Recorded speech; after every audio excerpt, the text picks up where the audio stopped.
अस्सलाम वालेकुम। आज की इस वीडियो में हम बात करने वाले हैं एक कहानी के बारे में, एक प्यासा कौवा।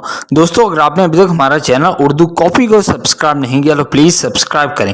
एक दफ़ा का जिक्र है कि एक कौवा था, वो बहुत प्यासा था। कौवा पानी की तलाश में इधर उधर उड़ता रहा लेकिन कुछ ना मिला। दिन गुजरने के साथ साथ उसकी प्यास बढ़ती गई।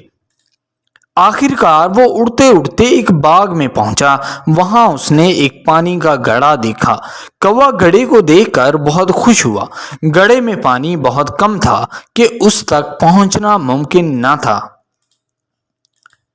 चनाचे चालाक कौवे ने एक एक करके कंकरियां उठाईं और घड़े में डाल दी। आहिस्ता आहिस्ता पानी की सतह बुलंद हुई और कौवा पानी पीकर प्यास बुझाने के काबिल हो गया। कहानी का इखलाक ये है कि कभी हिम्मत ना हारें और रुकावटों पर काबू पाने के लिए अपनी जहानत का इस्तेमाल करें। खुदा उनकी मदद करता है जो अपनी मदद आप करते हैं। सो आई होप दोस्तों ये कहानी आपको पसंद आई होगी। पसंद आई तो प्लीज़ हमारे चैनल को सब्सक्राइब ज़रूर करें, इस वीडियो को लाइक और शेयर भी करें। Thank you.